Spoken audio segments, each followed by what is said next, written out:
Okay, तो last time हमने इस कोर्स में कौन कौन से कंटेंट्स हमने कवर करने हैं उसकी बात की थी। तो अब हम इस कोर्स को शुरू करते हैं, और जैसा कि मैंने लास्ट वीडियो में बात की थी कि हम इस कोर्स को इस तरह से शुरू करेंगे कि मैं एक रिव्यू दूंगा स्पेशल रिलेटिविटी का, और वो रिव्यू सिर्फ एक रिव्यू होगा, ना कि एक full fledged course on special relativity. So उसका मकसद सिर्फ ये है कि हम उन कॉन्सेप्ट्स को रिव्यू कर लें जो कि स्पेशल रिलेटिविटी या फिर फ्लैट स्पेस टाइम में आते हैं, क्योंकि हमें वो चाहिए होंगे जनरल रिलेटिविटी समझने के लिए। सो स्पेशल रिलेटिविटी के बारे में बात करने से पहले हम एक पर्टिकुलर कॉन्सेप्ट के बारे में बात करते हैं, लेकिन बात यह है कि वो कॉन्सेप्ट सिर्फ स्पेशल रिलेटिविटी में ज़रूरी नहीं है। इनफैक्ट अगर आपने न्यूटोनियन मैकेनिक्स पढ़ी हुई है पहले, तो आप उस कॉन्सेप्ट से फेमिलियर होगे काफ़ी हद तक। लेकिन हम फिर भी थोड़ी सी बात करते हैं उस कॉन्सेप्ट के बारे में, और वो कॉन्सेप्ट ये है कि एक इनर्शियल फ्रेम क्या होता है। लेकिन उससे पहले मुझे बात करने की ज़रूरत है कि एक फ्रेम ऑफ रेफरेंस क्या होता है। अब यहाँ पे मैं ये बात क्यों दोहरा रहा हूँ, अगर ये न्यूटोनियन मैकेनिक्स में पहले ही आती है, वो इसलिए क्योंकि न्यूटोनियन मैकेनिक्स में आप ऑब्वियसली पढ़कर आए होगी न्यूटोनियन मैकेनिक्स में, कि वहाँ पे फ्रेम्स ऑफ रेफरेंस की उस तरह से बात नहीं होती है जिस तरह से स्पेशल रिलेटिविटी में कंसिस्टेंटली और फ्रीक्वेंटली फ्रेम्स ऑफ रेफरेंस की बात होती है, और ऑब्जर्वर्स की जिस तरह से फ्रीक्वेंटली बात होती है स्पेशल और जनरल रिलेटिविटी के अंदर। तो ये बहुत अच्छा है कि हम एक दफ़ा स्टेप बैक करके रिव्यू कर लें कि एक ऑब्जर्वर या फिर एक फ्रेम ऑफ रेफरेंस होता क्या है।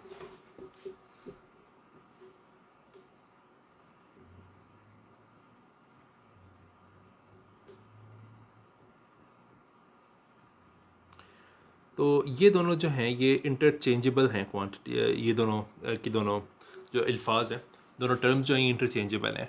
ऑब्जर्वर के लिए ये होना ज़रूरी नहीं है कि that observer has to be conscious. ये बिल्कुल ज़रूरी नहीं है। एक मशीन एक ऑब्जर्वर हो सकती है, राइट।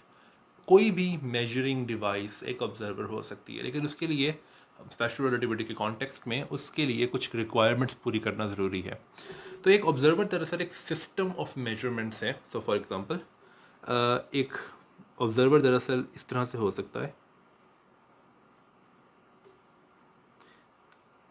और फिर इस तरह से मैं कंटिन्यू भी कर सकता हूँ, लेकिन मैं सारा नहीं बनाऊँगा ताकि टाइम ना ज़ाया हो।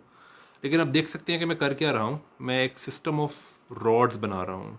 ये सिर्फ सिस्टम ऑफ रॉड्स है।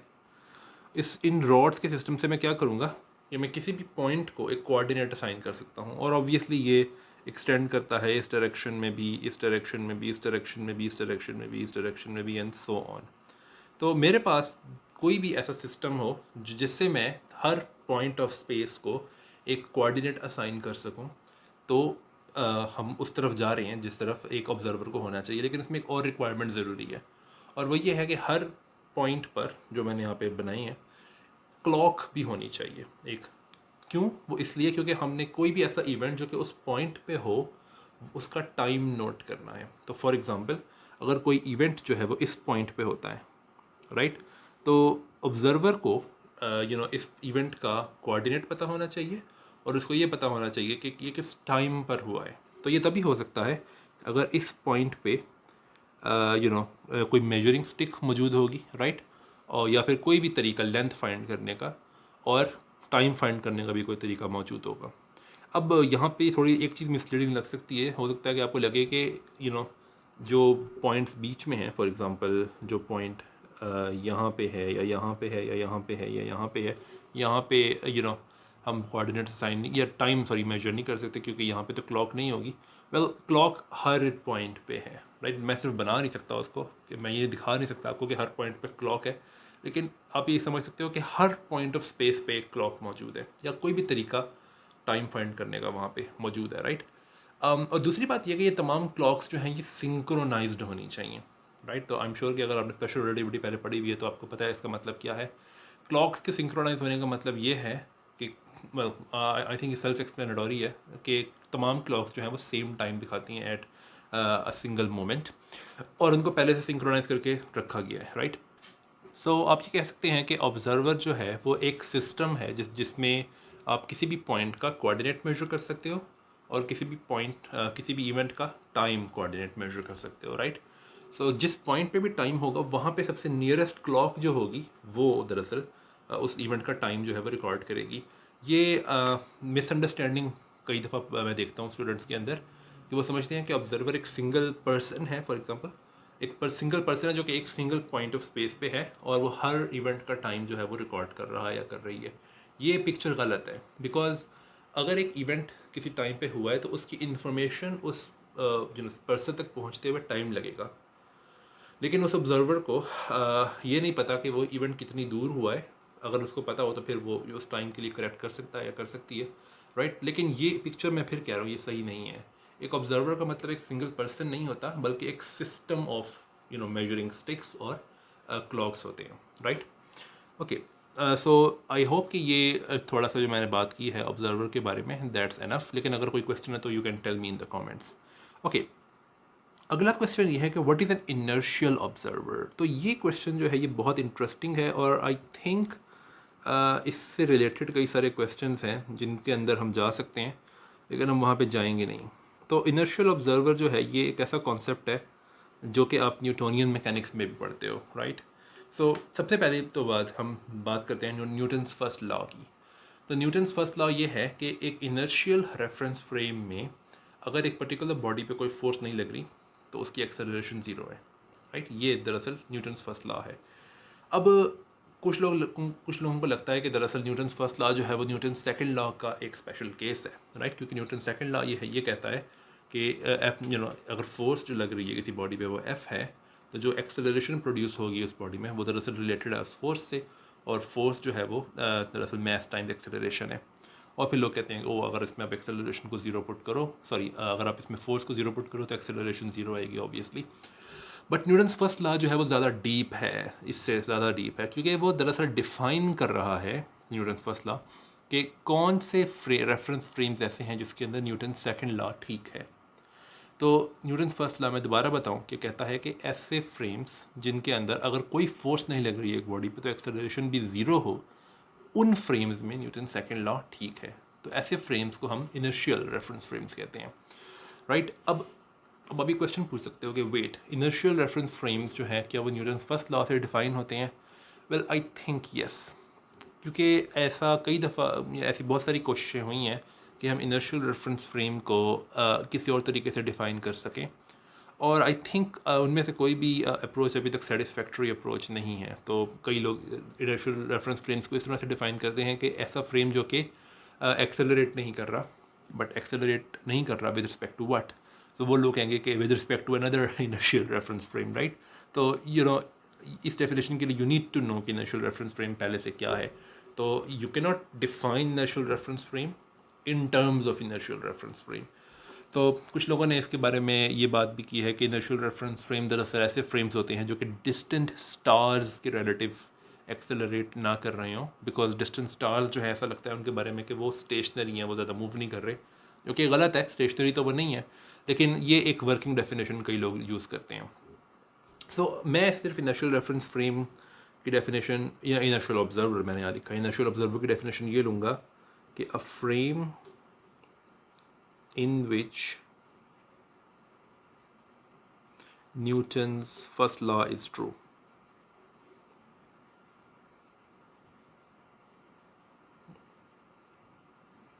अब ये वाली जो डेफिनेशन है ये इतनी हेल्पफुल नहीं है, लेकिन एटलीस्ट ये गलत नहीं है, राइट। तो ये डेफिनेशन सही है, लेकिन ये इतनी हेल्पफुल नहीं है, जैसे कि मैंने पहले भी कहा। लेकिन एटलीस्ट अब हमें ये पता है कि इनिशियल रेफरेंस फ्रेम है क्या। तो अब मैं ये कह सकता हूँ कि एक इनिशियल रेफरेंस फ्रेम वो रेफरेंस फ्रेम है जो कि एक्सेलरेट ना कर रहा हो, as compare to relative to another initial reference frame. लेकिन जैसे कि अब आप क्वेश्चन पूछ सकते हो कि इनिशियल रेफरेंस फ्रेम क्या है, क्योंकि मैंने इसको डिफाइन किया है इन terms of another initial reference frame. तो इनिशियल फ्रेम वो है जो कि जिसमें न्यूटन्स फर्स्ट लॉ जो है वो ट्रू है। लेकिन अब ये आई थिंक एक अभी भी एक अनसॉल्व प्रॉब्लम है फिज़िक्स के अंदर, कि अगर आप ये क्वेश्चन पूछो कि इनर्शियल फ्रेम्स ऐसे क्यों हैं कि उनके अंदर लॉज ऑफ मोशन जो है वो इतने सिंप्लीफाइड हो जाते हैं। तो ये एक ऐसा क्वेश्चन है जिसका आई डोंट थिंक कि अभी तक सेटिस्फैक्ट्री आंसर अभी हमें अभी तक मिला है फिज़िक्स के अंदर, लेकिन हमें इसके बारे में टेंशन लेने की ज़रूरत नहीं है। सो आप एक तरह से ये भी कह सकते हो कि जैसे कि मैंने कहा कि इनिशियल रेफरेंस फ्रेम एक्सेलरेट नहीं करते with respect to other initial reference frames. तो आप ये भी कह सकते हो कि इनिशियल रेफरेंस फ्रेम्स वो हैं जो कि कांस्टेंट वेलोसिटी पे मूव करते हैं।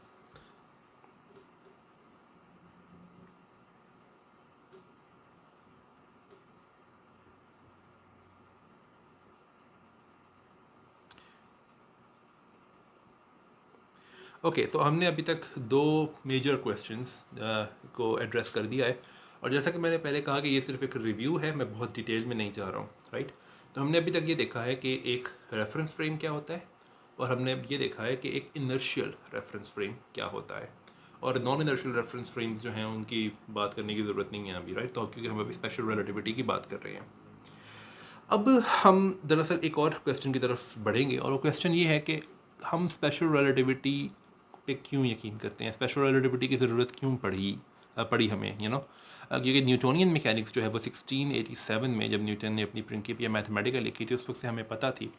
तो ऐसी क्या प्रॉब्लम्स आ गई कि स्पेशल रिलेटिविटी जैसी थियोरी हमें बनानी पड़ी, क्योंकि स्पेशल रिलेटिविटी कुछ भी नहीं है सिवाय एक एक्सटेंशन है न्यूटोनियन मैकेनिक्स की टू उस रिजीम में जहाँ पे स्पीड्स बहुत ज़्यादा हो जाती हैं, राइट। सो प्रॉब्लम दरअसल शुरू होती है मैक्सवेल की इलेक्ट्रोमैग्नेटिज्म से।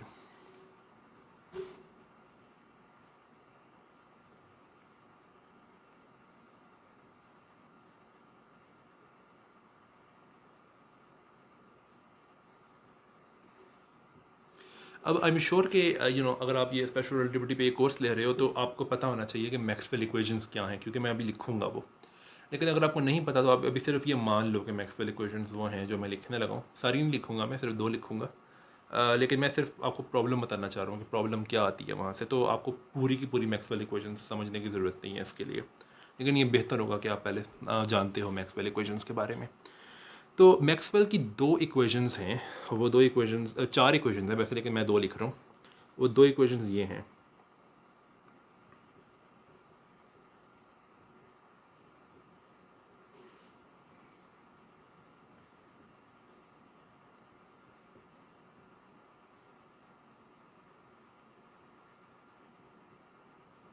अब मैंने इसको फुल फॉर्म में लिखा नहीं है उस तरह, लेकिन मैं इसको थोड़ा क्लैरिफाई कर दूं कि ये ई जो है ये इलेक्ट्रिकल फील्ड है, ये यहाँ पे भी है, और ये जो बी है ये मैग्नेटिक फील्ड है, ये यहाँ पे भी है। जे करंट डेंसिटी है, म्यू नॉट जो है वो परमिएबिलिटी ऑफ फ्री स्पेस है, और एप्सिलॉन नॉट जो है ये परमिटिविटी ऑफ फ्री स्पेस है। खैर, इन ये दो मेन मैक्सवेल इक्वेशंस हैं, और इसमें कुछ कंट्रीब्यूशन दो बाकी दोनों मैक्सवेल इक्वेशंस का भी है। तो इनसे आप ये डिराइव कर सकते हो कि इलेक्ट्रिक और मैग्नेटिक फील्ड्स दोनों की दोनों ये इक्वेशन सेटिस्फाई करती हैं।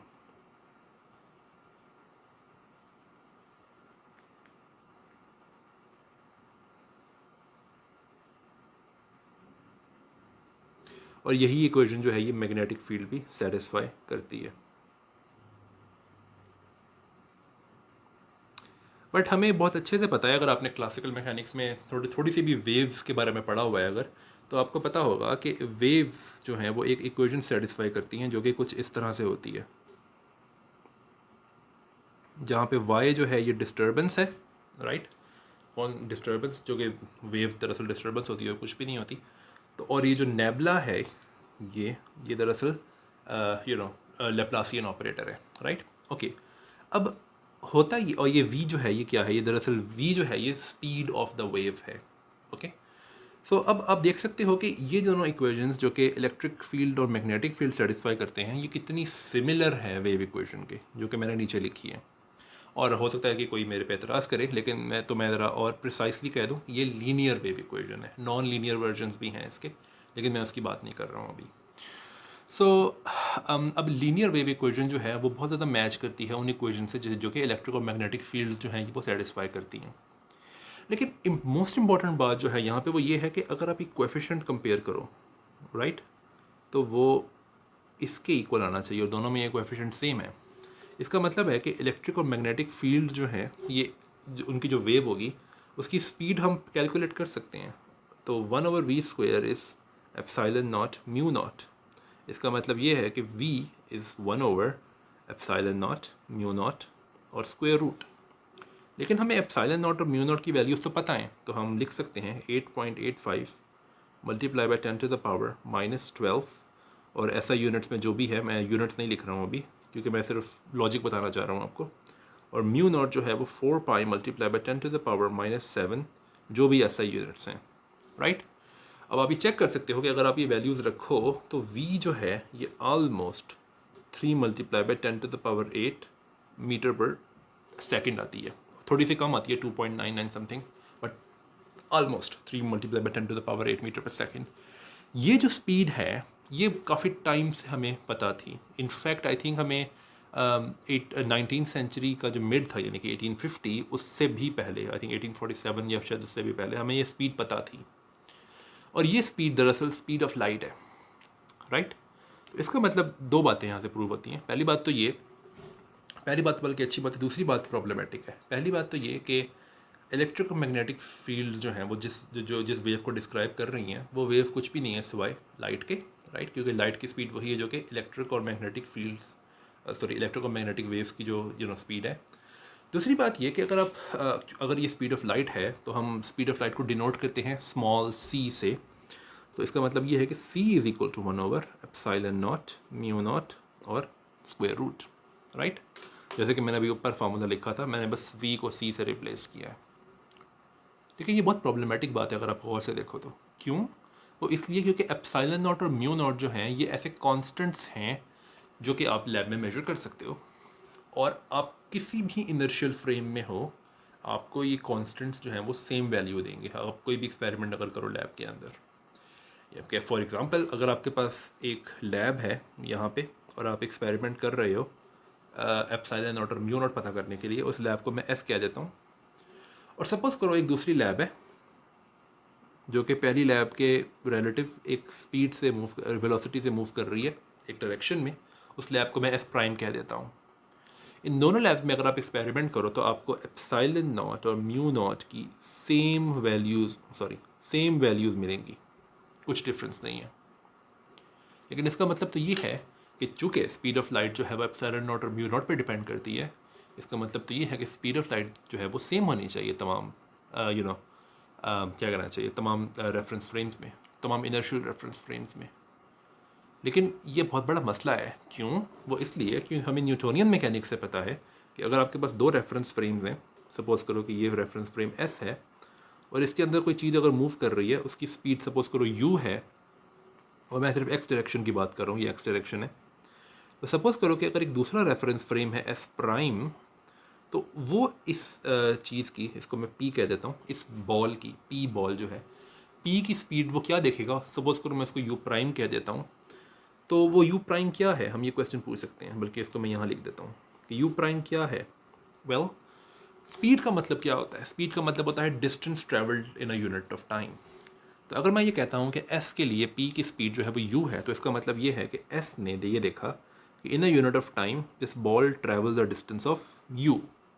लेकिन S प्राइम अगर V स्पीड से मूव कर रहा है विद रिस्पेक्ट टू S, तो जब ये बॉल इस पॉइंट A से पॉइंट B तक जाएगी तो S भी कुछ डिस्टेंस मूव कर चुका होगा V।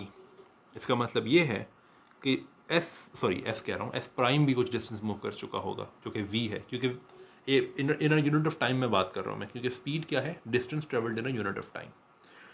तो S प्राइम के लिए जो डिस्टेंस ट्रेवल किया है इस बॉल P ने, वो दरअसल U माइनस V है। इसका मतलब ये है कि U प्राइम जो है, यानी कि वो स्पीड जो S प्राइम देखेगा बॉल P बॉल जो है उसकी, वो है U माइनस V। ये रिलेटिव वेलोसिटी का फॉर्मूला है न्यूटोनियन मैकेनिक्स में। लेकिन अगर हम यही आर्ग्यूमेंट लाइट के ऊपर लगाएं, तो अगर एक रेफरेंस फ्रेम S है, उसके अंदर कोई लाइट सोर्स है, तो अगर ये स्पीड C देख रहा है इस लाइट बीम की, तो अगर एक दूसरा रेफरेंस फ्रेम S प्राइम है, तो वो अगर स्पीड C प्राइम देखता है, तो न्यूटोनियन मैकेनिक्स कहती है कि C prime should be C minus V। इसका मतलब ये है कि लाइट की स्पीड दोनों रेफरेंस फ्रेम्स में सेम नहीं हो सकती है। लेकिन मैक्सवेल इक्वेशंस जो है वो ये कहती हैं कि लाइट की स्पीड जो है वो सेम है तमाम रेफरेंस फ्रेम्स में। अब ये एक बहुत बड़ा मसला है, राइट। और 1864 में जब मैक्सवेल ने अपनी इक्वेशंस पब्लिश की थी, उसके बाद से एक बहुत बड़ा मसला ये क्रिएट हो गया था कि अगर लाइट की स्पीड जो है वो c है और c जो है वो 3 multiply by 10 to the power 8 है, लेकिन अगर न्यूटोनियन मैकेनिक्स ये कहती है कि चीज़ों की वेलोसिटी जो है वो बदल जाती है अगर वो डिफरेंट रेफरेंस फ्रेम्स में हो और उनकी रिलेटिव वेलोसिटी हो एक दूसरे से, तो इनको एक थ्योरी में कैसे मेल्व टुगेदर किया जाए, यानी कि इनको इकट्ठा कैसे किया जाए, ये दोनों चीज़ें सही एक साथ कैसे सही हो सकती हैं। तो फिजिसिस्ट ने एक काम किया, उन्होंने कहा कि इस यूनिवर्स के अंदर एक क्या कहना चाहिए, एक सब्सटेंस है जिसको उन्होंने एथर कहा। तो उसको स्पेल करने के आपको एक से ज़्यादा तरीके शायद दिखें इंटरनेट पे, लेकिन एक तरीका जो है वो ये है, आई थिंक सबसे कॉमन तरीका ये है। तो ये उन्होंने आप कह सकते हो कि इमेजिन किया था, इमेजिन सब्सटेंस। और उन्होंने ये कहा कि 19वीं सेंचुरी में फिजिसिस्ट्स ने ये कहा कि जो हमें मैक्सवेल इक्वेशन से स्पीड मिल रही है लाइट की, वो दरअसल इस एथर के रिलेटिव ये स्पीड है, और अगर हम मूव करते हैं तो हम एथर के रिलेटिव मूव कर रहे होंगे, तो हमारे लिए स्पीड ऑफ लाइट भी चेंज होगी, राइट। तो ये कॉन्सेप्ट जो है, ये काफ़ी फिजिसिस्ट जो है वो इस कॉन्सेप्ट को बैकअप करते थे। उनको लगता था कि ये एक तरीका है न्यूटोनियन मैकेनिक्स को सेव करने का। लेकिन फिर कुछ हुआ, और वो इंटरेस्टिंग बात ये थी कि टेक्नोलॉजी जो है वो अच्छी बड़ी डेवलप हो गई, और टेक्नोलॉजी इतनी डेवलप हुई कि एक पर्टिकुलर इंस्ट्रूमेंट जो है जिसका नाम माइकलसन इंटरफेरोमीटर है, वो उस ज़माने में एग्जिस्ट करता था। तो माइकलसन इंटरफेरोमीटर, और इसकी और भी बहुत सारी एप्लीकेशन तरीके, उसमें हम नहीं जाएंगे, मैं सिर्फ आपको ये बताऊंगा कि ये करता क्या है, राइट। सो इसका वर्किंग प्रिंसिपल क्या है उसकी हम बात करते हैं। माइकलसन इंटरफेरोमीटर करता ये है कि उसके पास एक लाइट सोर्स है, राइट, यहाँ पे, और ये बीम ऑफ लाइट ऑब्वियसली यहाँ से निकल के आती है, लेकिन फिर यहाँ पे एक बीम स्प्लिटर होता है। अब बीम स्प्लिटर क्या करता है? बीम स्प्लिटर ये करता है कि उस पर आने वाली लाइट को उसका कुछ हिस्सा वो उसमें से जाने देता है, लेकिन कुछ हिस्सा वो उसका रिफ्लेक्ट करवा देता है। इनफैक्ट हर चीज़ यही करती है, कोई भी चीज़ परफेक्टली ट्रांसपेरेंट नहीं होती, और कोई भी चीज़ परफेक्टली ओपेक नहीं होती, राइट। लेकिन ये सिग्निफिकेंट अमाउंट ऑफ लाइट को जाने भी देता था, और सिग्निफिकेंट अमाउंट ऑफ लाइट को रिफ्लेक्ट भी करता है। ओके, सो जो लाइट आगे जा रही है उसको मैं ब्लैक से रिप्रेजेंट करता हूँ, और जो लाइट ऊपर जा रही है रिफ्लेक्ट होकर उसको मैं रेड से रिप्रेजेंट कर लेता हूँ, राइट। अब होता यह है कि यहाँ पे भी एक परफेक्ट रिफ्लेक्टर है, पर परफेक्ट तो रिफ्लेक्टर नहीं होता, लेकिन अच्छा भला रिफ्लेक्टर था यहाँ पे, और यहाँ पे भी एक परफेक्ट रिफ्लेक्टर है, राइट। तो यहाँ से बीम टकरा के वापस आती है, और यहाँ से भी बीम टकरा के वापस आती है।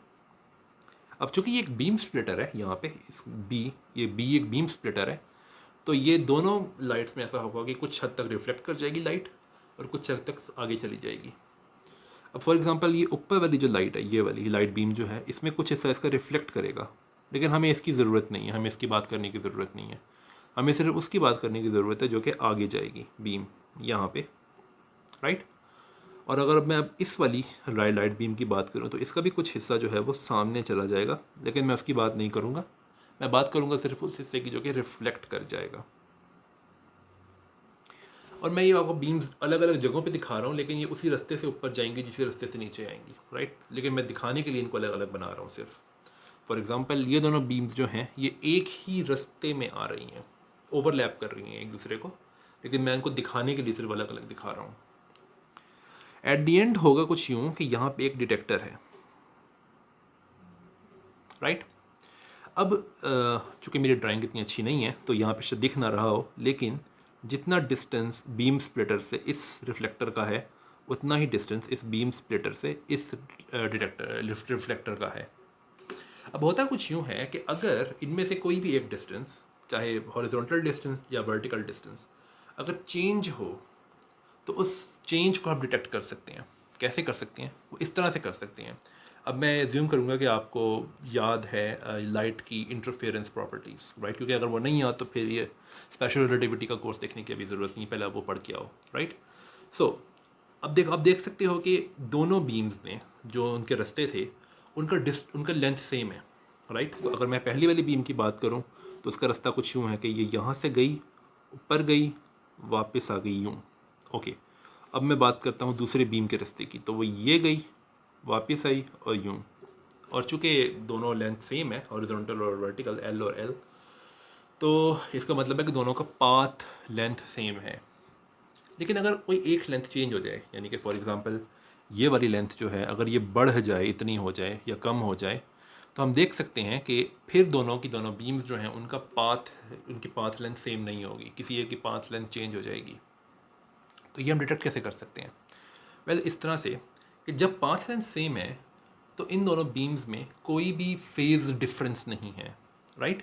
हम जानते हैं कि फेज़ डिफरेंस जो है वो रिलेट करता है पाथ डिफरेंस से, राइट? तो अगर मैं आपसे रिमाइंड करवा दूं कि फेज़ डिफरेंस अगर डेल्टा फाई है और पाथ डिफरेंस अगर डेल्टा एल है, वेल एल नहीं लिखना चाहिए, डेल्टा एक्स कर लेते हैं, डेल्टा एक्स है, तो इनमें रिलेशन कुछ इस तरह से है। लैम्डा जो है वो वेव लेंथ है इस लाइट की, जो कि मैं लाइट सोर्स से यूज़ कर रहा हूँ। ओके, तो अगर कोई पाथ डिफरेंस नहीं है तो कोई फेज डिफरेंस नहीं है, तो इसका मतलब ये है कि ये डिटेक्टर में दोनों की दोनों वेव्स जो हैं ये कंस्ट्रक्टिवली इंटरफेयर करेंगी और हमें एक ब्राइट फ्रिंज दिखेगी। लेकिन अगर मैं पाथ डिफरेंस बड़ा चेंज कर दूँ इनका, यानी कि अब पाथ डिफरेंस अभी तो ज़ीरो है क्योंकि दोनों का पाथ लेंथ सेम है, लेकिन अगर मैं एक बीम की पाथ लेंथ चेंज कर दूँ तो पाथ डिफरेंस जो है वो चेंज हो जाएगा। पाथ डिफरेंस चेंज होगा तो फेज डिफरेंस चेंज होगा, और फिर ऐसा हो सकता है कि वो कंस्ट्रक्टिवली इंटरफेयर ना करें। और फिर हम ये देख सकते हैं इस डिटेक्टर के अंदर कि अगर एक फ्रिंज जो है वो ब्राइट से डार्क हुई है और फिर ब्राइट हुई है और फिर डार्क हुई है, इसको क्या हम कहते हैं, फ्रिंज शिफ्ट, कि कितनी दफ़ा फ्रिंज शिफ्ट हुई है, वो देख के हम ये बता सकते हैं कि कितनी लेंथ चेंज हुई है किसी एक रिफ्लेक्टर की, राइट, इनिशियल लेंथ से। अब ये एक बहुत सेंसिटिव इक्विपमेंट है, बहुत सेंसिटिव इक्विपमेंट है, और ये बहुत स्मॉल लेंथ चेंजेस को डिटेक्ट कर सकता है। इनफैक्ट 2016 में जो ग्रेविटेशनल वेव्स डिस्कवर हुई थी वो भी दरअसल एक तरह से माइकलसन इंटरफेरोमीटर ही था, लेकिन वो बहुत प्रिसाइज माइकलसन इंटरफेरोमीटर था, बिकॉज हमें इसमें बहुत छोटे छोटे लेंथ चेंजेस डिटेक्ट करने होते हैं। खैर, लेकिन आइडिया ये है माइकलसन इंटरफेरोमीटर का कि ये बहुत छोटे छोटे लेंथ चेंजेस को डिटेक्ट कर सकता है। अब इसको हम यूज़ कैसे कर सकते हैं ये क्वेश्चन सॉल्व करने के लिए? क्वेश्चन ये है कि क्या ईथर एग्जिस्ट करता है वाकई में, या फिर ये फिजिसिस्ट की इमेजिनेशन का एक आर्टिफैक्ट है और कुछ भी नहीं है? वेल, इसका एक्सपेरिमेंट जो है वो कुछ इस तरह से है। लॉजिक ये है एक्सपेरिमेंट के पीछे, और इस एक्सपेरिमेंट का जो नाम है वो उसको आप कह सकते हो माइकलसन मॉर्ले एक्सपेरिमेंट।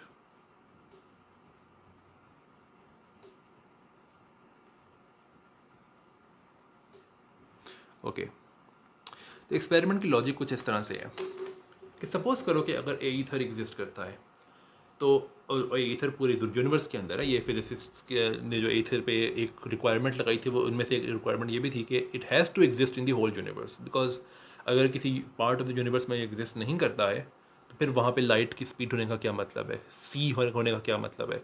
सी स्पीड होने का मतलब हमने दिया ही इस तरह से था कि ईथर के रिलेटिव लाइट की स्पीड जो है वो सी है। तो इसका मतलब है कि इसको पूरे यूनिवर्स में एग्जिस्ट करना चाहिए, राइट?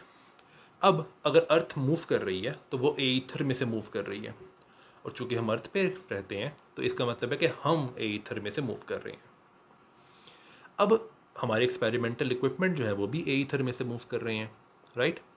अब हम कर ये सकते हैं कि अगर ईथर से के रिलेटिव हम यूँ मूव कर रहे हैं तो हम ये कर सकते हैं कि हम क्या शिफ्ट आएगा, ये क्या कहते हैं, फ्रिंजेस में, वो डिटेक्ट कर सकते हैं। शिफ्ट किस चीज़ से? बात कुछ इस तरह से थी कि अगर ये ईथर है और हम यू मूव कर रहे हैं, राइट, तो हम देख सकते हैं कि हमें क्या फ्रिंज किस तरह की मिलेगी। मैं अभी प्रिसाइसली बताता हूँ इसको, लेकिन हम ये देख सकते हैं रफली कि फ्रिंजेस किस तरह की मिलेंगी हमें माइकलसन मॉर्ले इंटरफेरोमीटर में। लेकिन अब अगर हम अपनी डायरेक्शन ऑफ मोशन चेंज करके यूं कर दें तो फिर क्या यूं से यूं डायरेक्शन ऑफ मोशन करने में क्या कोई फ्रिंज में शिफ्ट आता है या नहीं आता है? अब हम अपने डायरेक्शन ऑफ मोशन कैसे चेंज करेंगे? हम अर्थ की डायरेक्शन ऑफ मोशन तो चेंज नहीं कर सकते, लेकिन हम ये कर सकते हैं कि हम अपना माइकलसन इंटरफेरोमीटर घुमा दें। अब अभी मैं इसकी पूरी डिटेल बताता हूँ अभी। तो क्या अगर इसमें कोई शिफ्ट नहीं आता है फ्रिंजेस में, तो इसका मतलब है कि ईथर जो है वो कोई एक्चुअल में चीज़ एग्जिस्ट नहीं करती है, राइट? और अगर फ्रिंज शिफ्ट आता है, और वी कैन प्रोडिक्ट कि फ्रिंज शिफ्ट क्या आना चाहिए, अब मैं प्रोडिक्शन बताता हूँ, तो इसका मतलब है कि ईथर वाकई में एग्जिस्ट करता है। तो अब यहाँ पे इंटरेस्टिंग इंपॉर्टेंट बात जो रिमेंबर करने के लिए है वो ये है कि हमें ये पता है कि ईथर के रिलेटिव लाइट की स्पीड जो है वो सी है, लेकिन हमारे रिलेटिव लाइट की स्पीड चेंज हो सकती है। तो अब मैं जो एक छोटी सी डेरिवेशन करूँगा और वो ये बताऊँगा कि अगर ईथर एग्जिस्ट करता है तो फ्रिंजेस में कितना शिफ्ट आना चाहिए, राइट।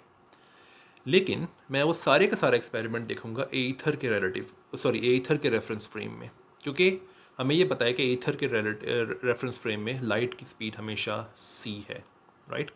ओके, बाय डेफिनेशन ये c है। ओके, सो लेट्स सी के ईथर के रिलेटिव अगर हम मूव कर रहे हैं एक डायरेक्शन में, तो ईथर के रेफरेंस फ्रेम में कितना पाथ डिफरेंस हमें देखने को मिलेगा दोनों बीम्स के। हम देख सकते हैं, जैसे कि मैंने पहले बताया कि माइकलसन इंटरफेरोमीटर में दो बीम्स हैं, दोनों के पाथ्स में अगर कोई चेंज आ जाए तो हमें एक पाथ डिफरेंस मिलेगा, उससे हमें एक फेज डिफरेंस मिलेगा। तो मैं सिर्फ पाथ डिफरेंस कैलकुलेट करना चाहता हूँ, राइट। ओके, सो अब हम सपोज करें कि हम हॉरिजॉन्टल डायरेक्शन में मूव कर रहे हैं रिलेटिव टू ईथर, राइट। सो होगा कुछ यूँ, और ये ड्राइंग थोड़ी सी कॉम्प्लिकेटेड हो सकती है, तो मैं चाहूँगा कि मैं कोशिश करूँगा कि मैं जितना साफ हो सके उतना बताऊँ इसको। सो ये सबसे पहले ये लाइट सोर्स है, राइट। हमें पता है कि यहाँ से बीम निकलती है।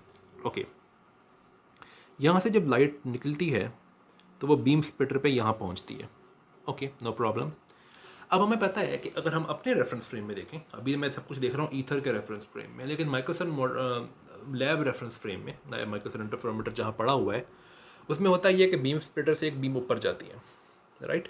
लेकिन चूंकि हम ईथर के रिलेटिव मूव कर रहे हैं इस डायरेक्शन में, तो होगा कुछ यूँ कि जब वो ऊपर जाएगी बीम, तो माइकलसन इंटरफेरोमीटर जो है वो भी थोड़ा सा मूव कर चुका होगा आगे।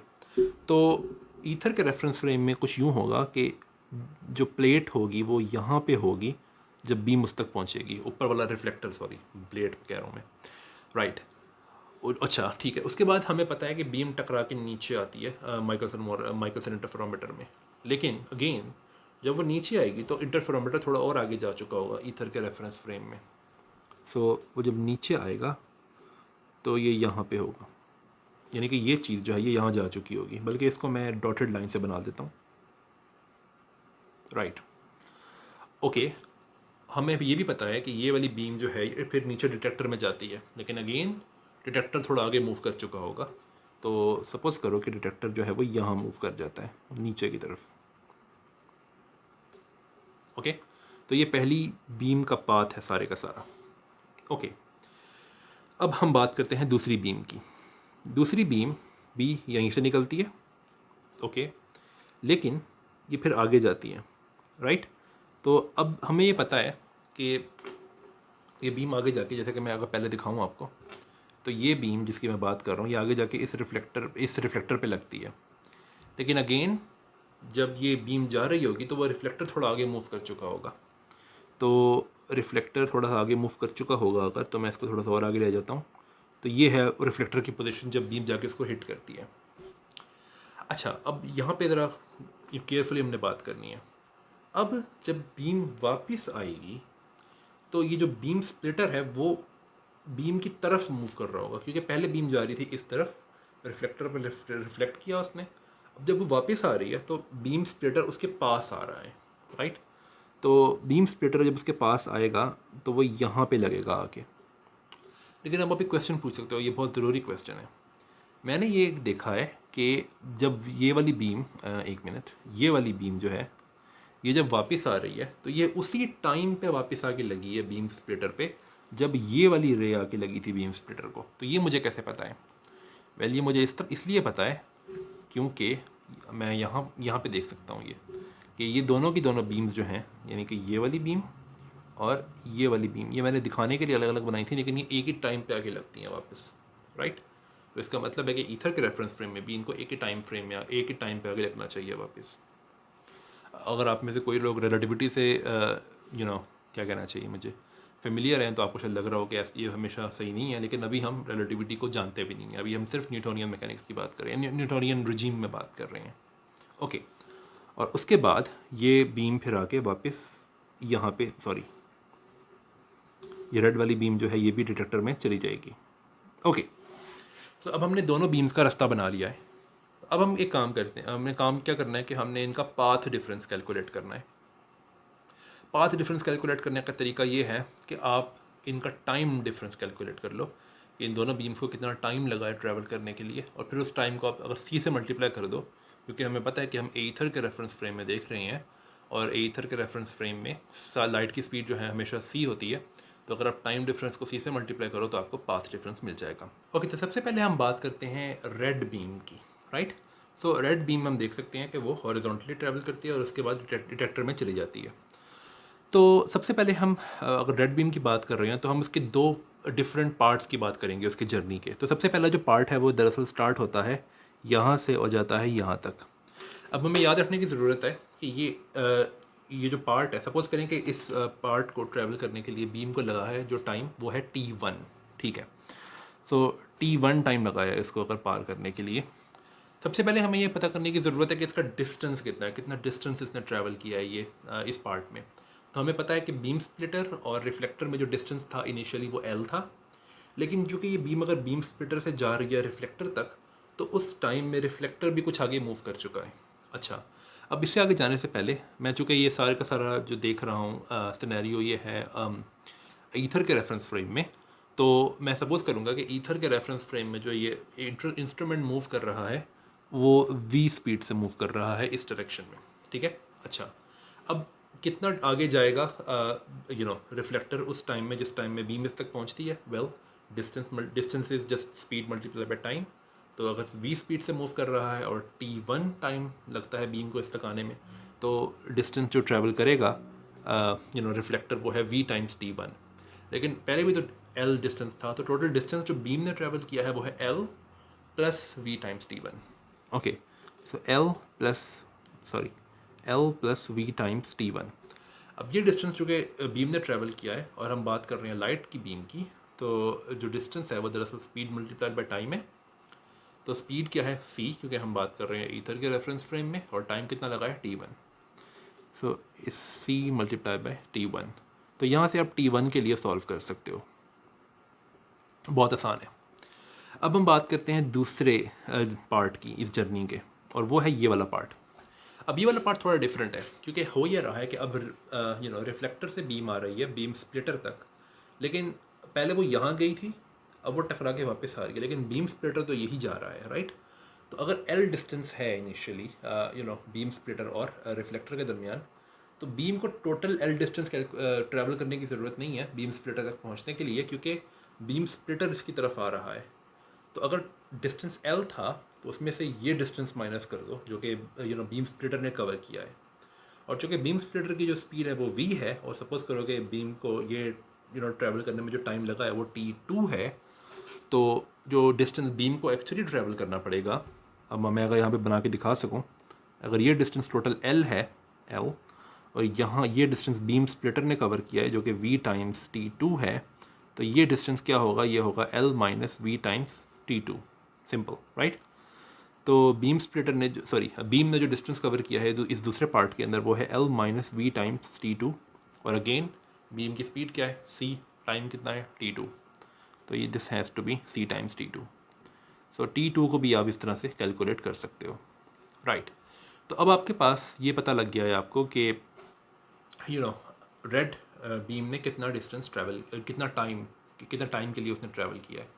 अब आप एक और काम चीज़ कर सकते हो कि यार ये बीम स्प्लिटर से टकराने के बाद वो डिटेक्टर में भी तो जा रही है, तो वो टाइम कैलकुलेट क्यों नहीं कर रहा मैं? वेल, वो इसलिए नहीं कर रहा क्योंकि आप देख सकते हो कि वो टाइम रेड और ब्लैक बीम्स के लिए सेम है, तो उनका डिफरेंस लेने का कोई तुक नहीं है। मैंने एंड में डिफरेंस लेना है, टाइम डिफरेंस मैंने फाइंड करना है, तो उस टाइम को मैं कंसिडर भी नहीं कर रहा। ओके, तो रेड बीम ने टोटल टाइम जो है TR से मैं इसको रिप्रेजेंट करूँगा, यानी कि रेड बीम, तो वो है वो है होगा ऑब्वियसली T1 प्लस T2, जो कि है L over C minus V plus L over C plus V। लेकिन इसको आप सिंप्लीफाई कर सकते हो, it's 2 times CL multiply by C square minus V square, और इसको मैं एक ख़ास तरीके से लिख सकता हूँ इस तरह से। ये इस तरह लिखना कोई मुश्किल नहीं है इसको, ठीक है। ओके, अब बात करते हैं दूसरी बीम की जो कि है ब्लैक बीम।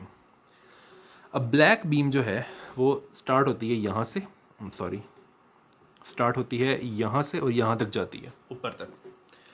अब ये बीम थोड़ी सी ज़्यादा कॉम्प्लिकेटेड है, और वो इसलिए क्योंकि ये डिस्टेंस तो खैर L है ही, लेकिन अब जो रिफ्लेक्टर जा रहा है वो इस डायरेक्शन में जा रहा है, तो हमें वो डिस्टेंस कैलकुलेट करने के लिए जो कि ब्लैक बीम एक्चुअली में ट्रैवल करती है, उसके लिए हमें पाइथागोरस थ्योरम चाहिए, राइट। तो हो ये रहा है कि ये ऊपर की तरफ जा रही है जिसका डिस्टेंस L है, और इस टाइम में सपोज़ करें कि इसको टाइम लगता है T3 कर लेते हैं, तो T3 टाइम्स V, राइट। तो ये डिस्टेंस क्या है, जिसको मैं D कह लेता हूँ। तो ये डिस्टेंस आप देख सकते हो बहुत सिंपली कि ये है L square plus V square T, sorry मुझे पेन से ही लिखना चाहिए। So it's L square plus V square T3 square का स्क्वायर रूट।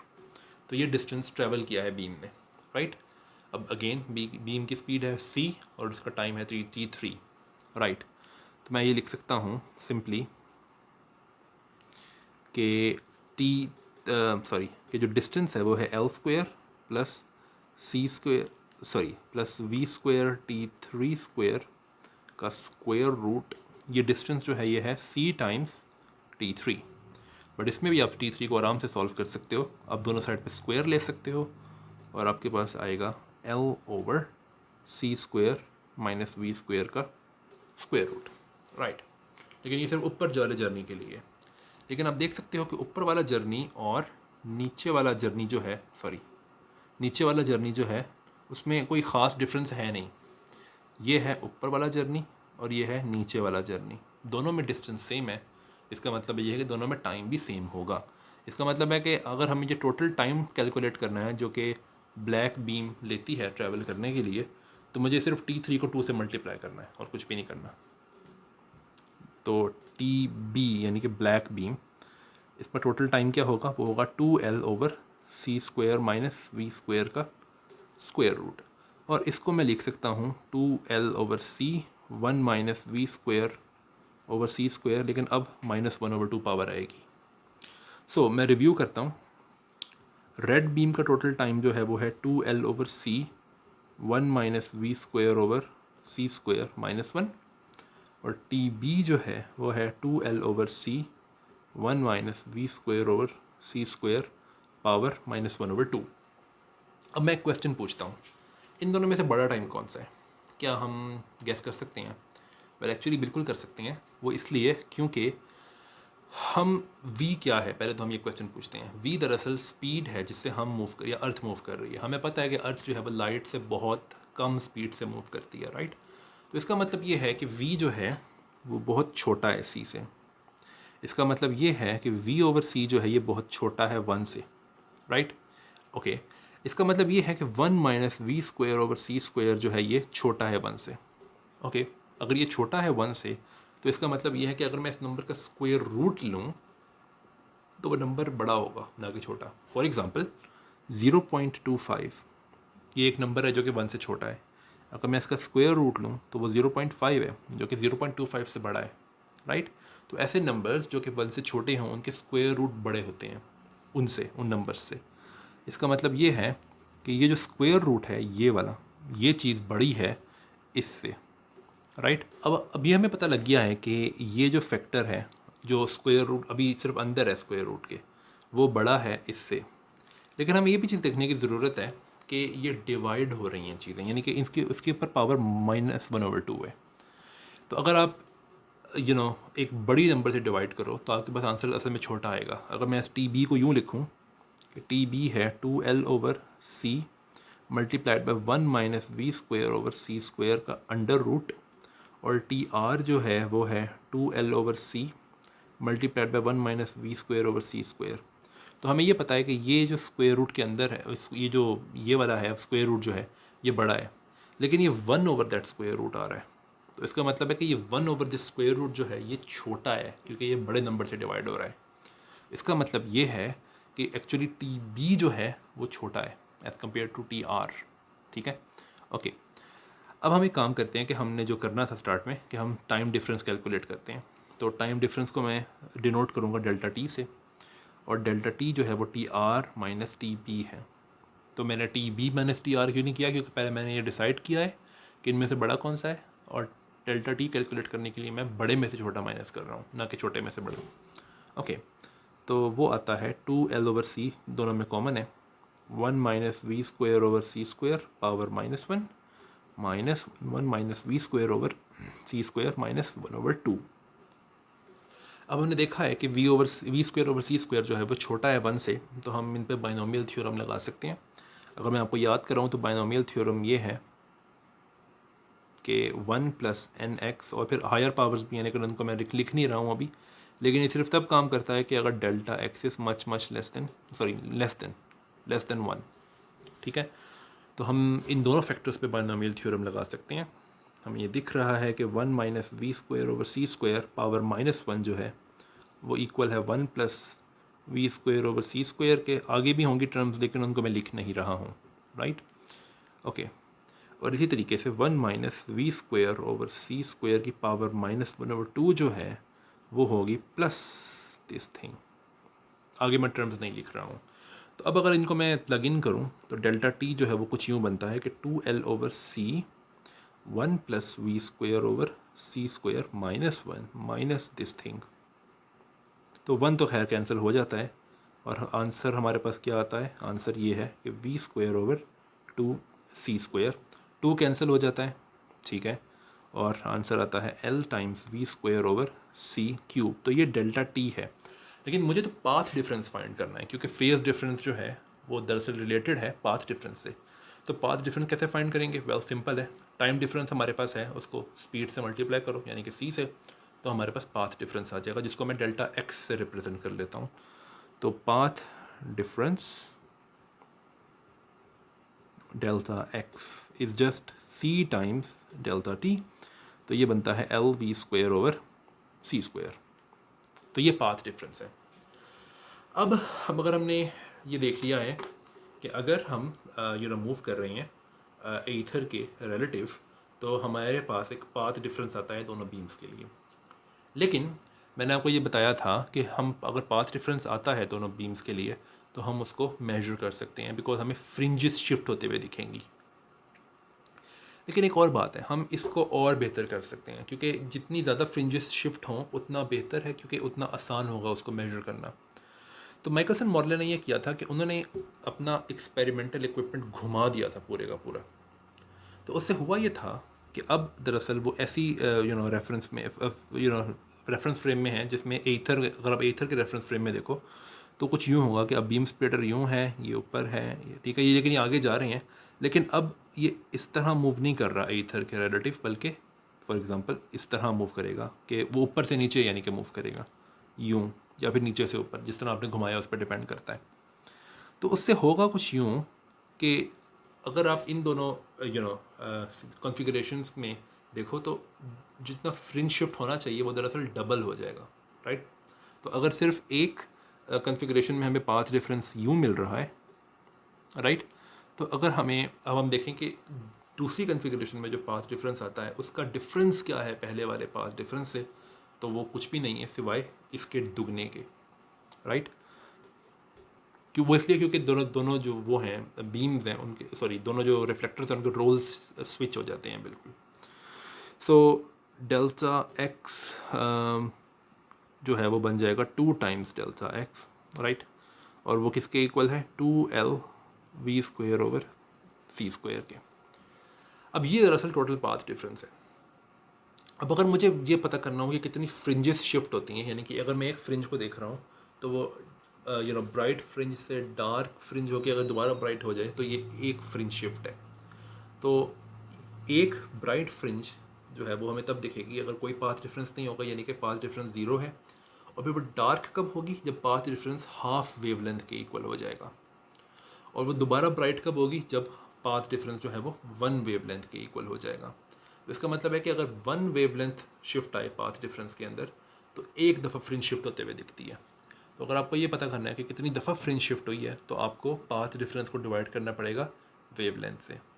फॉर एग्जांपल अगर पाथ डिफरेंस 1 वेवलेंथ है तो अगर आप इसको डिवाइड कर दो वेवलेंथ से तो आंसर आता है 1, और हमें पता है कि 1 वेवलेंथ पाथ डिफरेंस के लिए एक दफ़ा फ्रिंज शिफ्ट होती है।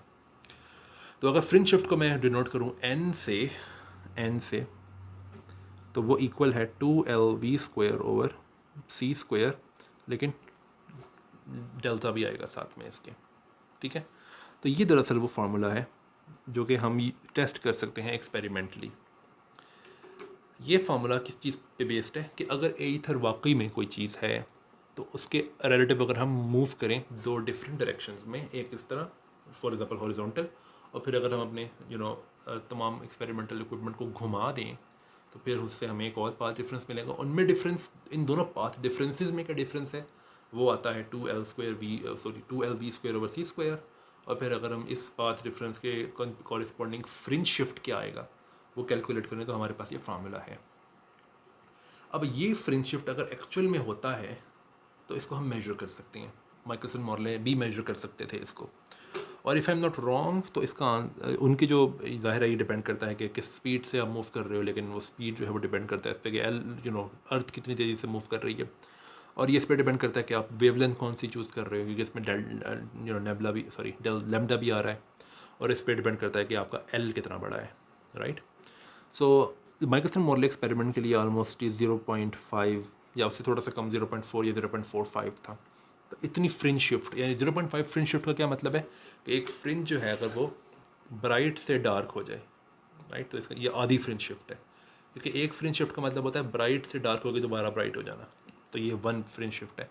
0.5 फ्रिंज शिफ्ट का मतलब है कि ब्राइट से डार्क हो जाए, तो ये वो वाकई में मेजर कर सकते थे। अब सबसे इंटरेस्टिंग बात यह है कि माइकलसन मॉर्ले एक्सपेरिमेंट में जो देखा गया वो ये था कि कोई फ्रिंज शिफ्ट नहीं होता। इसका मतलब ये है कि क्या, इसका मतलब ये है कि ईथर एग्जिस्ट नहीं करता। वेल, इसकी इंटरप्रिटेशन दरअसल स्पेशल रिलेटिविटी से की जा सकती है, जिसको हम देखेंगे अगली वीडियो में। लेकिन इसके इस नेगेटिव रिजल्ट के लिए लोगों ने काफ़ी सारी एक्सप्लेनेशंस बनाई। एक एक्सप्लेनेशन ये थी कि अर्थ ईथर के अंदर से मूव नहीं करती, बल्कि ईथर कुछ ऐसा है जैसे कि एक जेली होती है, राइट। तो वो अर्थ के सरफेस से चिपक जाता है, और अर्थ के आसपास जो ईथर है वो अर्थ के रिलेटिव मूव नहीं कर रहा, बल्कि वो ईथर जो है वो अर्थ के ही रेफरेंस फ्रेम में है, तो इसलिए हमें ये फ्रिंज शिफ्ट नहीं दिखता, राइट। लेकिन ये ऐसी एक्सप्लेनेशन नहीं थी, राइट। ओके, एक्सप्लेनेशन दरअसल 1905 में आई जब आइंस्टाइन ने स्पेशल रिलेटिविटी की थियरी लिखी, तो उसके बारे में हम बात करेंगे। लेकिन ये वीडियो दरअसल इस चीज़ के बारे में थी कि कौन से ऐसे सीरियस प्रॉब्लम्स थे, ये बहुत सीरियस प्रॉब्लम है, राइट, कि कौन से ऐसे सीरियस प्रॉब्लम्स हैं जिसकी वजह से हमें स्पेशल रिलेटिविटी जो है उस जैसी थियरी बनानी पड़ी। सो नेक्स्ट वीडियो में हम स्पेशल रिलेटिविटी को स्टार्ट करेंगे, और जैसे कि मैं आपको रिमाइंड करवा दूं कि ये सिर्फ एक रिव्यू है स्पेशल रिलेटिविटी का, ये total length full length course नहीं है स्पेशल रिलेटिविटी पे, ये कोर्स जनरल रिलेटिविटी पे है। तो मैं स्पेशल रिलेटिविटी के कुछ रिजल्ट्स को जल्दी से डिराइव करूँगा, और उसके बाद हम जाएंगे जो स्पेशल रिलेटिविटी के फॉर्मलिज्म पे, जो कि मैं एक्सटेंड करूँगा जनरल रिलेटिविटी पे, और फिर हम जनरल रिलेटिविटी के बारे में बात करना शुरू करेंगे। तो until the next video, bye.